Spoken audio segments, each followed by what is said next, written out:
Magandang araw mga kapolitika at welcome back dito sa ating YouTube channel. In this video is ating pag-uusapan itong pagkukumpara kay Miss Thailand dito sa ating kandidata na si Chelsea Manalo. At the same time, napapansin natin mga kapolitika na kung saan ay ginagaya ng mga taga-Thailand ang strategy ng Pilipinas. So malalaman nyo ngayon kung bakit. Pero bago ang lahat ay huwag kalimutang mag-like at mag-subscribe na rin kayo para updated kayo sa ating mga latest issue.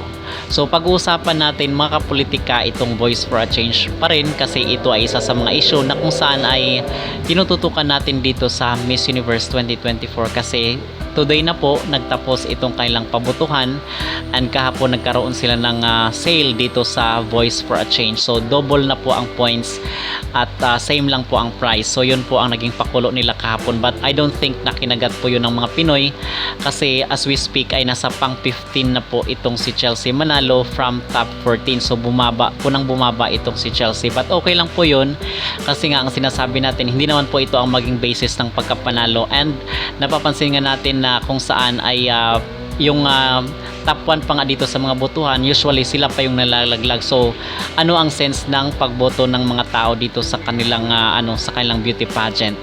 At the same time mga kapolitika, kasi aside dito kay Chelsea na bumaba yung kanyang ranking, bumaba na rin po ang ranking ni Miss Thailand.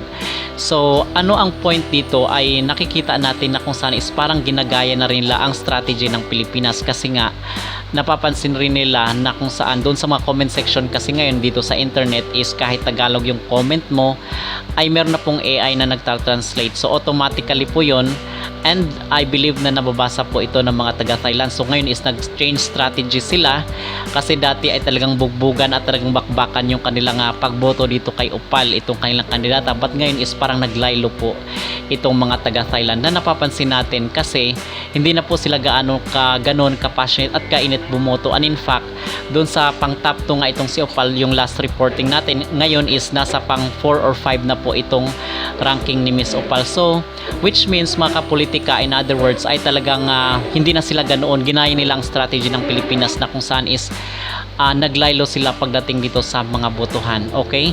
So, yun po ang update dito. And ngayon ay meron po kasi tayong mga picture na kung saan is pinaglalaruan po ng mga taga-Thailand kasi nga sa tingin nila sa atin ay parang tayo ang karibal dito sa kanilang kasi gusto nga nila talaga ngayong taon makuha ang corona ng Miss Universe 2024, but I don't think na makakuha ito ng Thailand kasi nga hindi na si Anja Crotep, hindi na po siya ang solo na manager ng beauty contest. So meron na po siyang business partner ng mga Latino. So yun po ang doon update.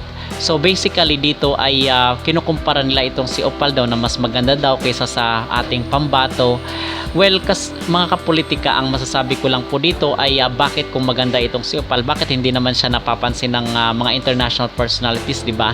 Hindi naman siya napapansin nila Tyra Banks, hindi naman siya napapansin ng ibang mga international brands. So, which means sila lang po ang gumagawa ng story na kung saan ay mas nakakangat daw itong kanilang kandidata kaysa dito kay Chelsea Manalo. At meron din po pala tayong update dito sa maging corona ng Miss Universe 2024 kasi I think today or bukas po ang maging unveiling ng bagong corona ng Miss Universe 2024 at ating napag-alaman na galing po pala sa Pilipinas ang nagmanufacture ng crown para dito sa beauty contest sa Miss Universe parang ngayong taon. Okay?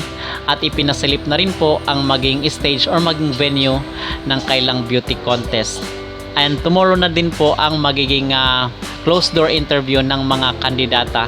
So medyo masasabi natin mga kapolitika na talagang mainit ang bakbakan ngayon ni Chelsea. Talagang 120 plus ang kanyang pupuksain ng mga candidate dito sa Miss Universe. Pero para sa akin po ay okay na po sa akin na mapabilang si Chelsea Manalo dito sa top 5 para makasali po siya sa question and answer.